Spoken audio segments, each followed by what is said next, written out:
നിയന്ത്രണ രേഖയിൽ വീണ്ടും പാക് ഡ്രോൺ സാന്നിധ്യം. ജമ്മു കശ്മീരിൽ കേരൻ സെക്ടറിലാണ് ഡ്രോണുകൾ കണ്ടെത്തിയത്. സുരക്ഷാ സേന വെടിയുതിർത്തതിന് പിന്നാലെ ഡ്രോണുകൾ മടങ്ങി. അരവിന്ദ് വിവരങ്ങൾ നൽകും. അരവിന്ദ്, ഇതിപ്പോൾ ആദ്യ സംഭവമല്ല, ഇടയ്ക്കിടെ ഇത്തരം ഡ്രോണുകൾ വരുന്നതും ഇന്ത്യ ആക്രമണം നടത്തുന്നതൊക്കെ പതിവാണ്.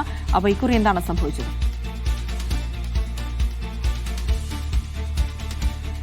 ജിൽസി സൈഫു, നമുക്കറിയാം ഓപ്പറേഷൻ പഹൽഗാമിനും സിന്ദൂറിനും പിന്നാലെ വലിയ സുരക്ഷയാണ് അതിർത്തി മേഖലയിൽ അടക്കം ഉയർത്തിയത്. ആ സമയത്ത് വലിയ രീതിയിലുള്ള പ്രകോപനം പാകിസ്ഥാന്റെ ഭാഗത്തുനിന്ന് ഉണ്ടായിരുന്നു. പക്ഷേ കഴിഞ്ഞ കുറച്ച് ദിവസങ്ങളായി പാകിസ്ഥാന്റെ ഡ്രോണുകൾ ഈ അതിർത്തി മേഖലയിലേക്ക് എത്തുന്നത് തുടർക്കഥയാവുകയാണ്. കഴിഞ്ഞ ദിവസവും ആ പാക്കും അതുപോലെ തന്നെ ഇന്ത്യ അതിർത്തി മേഖലയിലാണ് ഇത്തരത്തിൽ പാക് ഡ്രോണിന്റെ സാന്നിധ്യം കണ്ടെത്തിയിരുന്നത്. ജമ്മു കാശ്മീരിലെ കേരൻ സെക്ടറിലാണ് പാകിസ്ഥാൻ ഡ്രോണുകൾ എത്തുകയും സൈന്യം വെടിയുതിർത്തതിന് പിന്നാലെ ഈ ഡ്രോണുകൾ തിരിച്ച് പാകിസ്ഥാനിലേക്ക് മടങ്ങിയതായി കണ്ടെത്തുകയും ചെയ്തത്. എന്നാലും ഇതിന് പിന്നാലെ വലിയ രീതിയിലുള്ള സുരക്ഷാ വിന്യാസമാണ് അതിർത്തി മേഖലയിലടക്കം നടക്കിയിരിക്കുന്നത്. നമുക്കറിയാം ഓപ്പറേഷൻ സിന്ധു പഹൽഗാം ഭീകരാക്രമണത്തിനും അതുപോലെ തന്നെ ഓപ്പറേഷൻ സിന്ധുവിനും പിന്നാലെ വലിയ രീതിയിലുള്ള പ്രകോപനം പാകിസ്ഥാന്റെ ഭാഗത്തുനിന്ന് ഉണ്ടായിരുന്നു. ഇതിന് പിന്നാലെ വലിയ സുരക്ഷാ ക്രമീകരണങ്ങൾ അതിർത്തി മേഖലയിലടക്കം നടത്തുന്നു. എന്തായാലും വലിയ സുരക്ഷ തുടരുന്നതിനിടയിലാണ് പാകിസ്ഥാന്റെ ഇത്തരത്തിലുള്ള പ്രകോപനം തുടരുന്നത്. നേരത്തെ തന്നെ പലതരത്തിലുള്ള മുന്നറിയിപ്പുകൾ സൈന്യത്തിന്റെ ഭാഗത്തുനിന്ന് നൽകിയിരുന്നു. ഇത്തരം പ്രകോപനം പാകിസ്ഥാൻ അവസാനിപ്പിക്കണമെന്നതാണ് സൈന്യമടക്കം വ്യക്തമാക്കുന്നത്. എന്തായാലും ഇന്നലെ രാത്രിയോടുകൂടിയാണ് വീണ്ടും പാകിസ്ഥാൻ ഡ്രോണുകൾ അതിർത്തി മേഖലയിൽ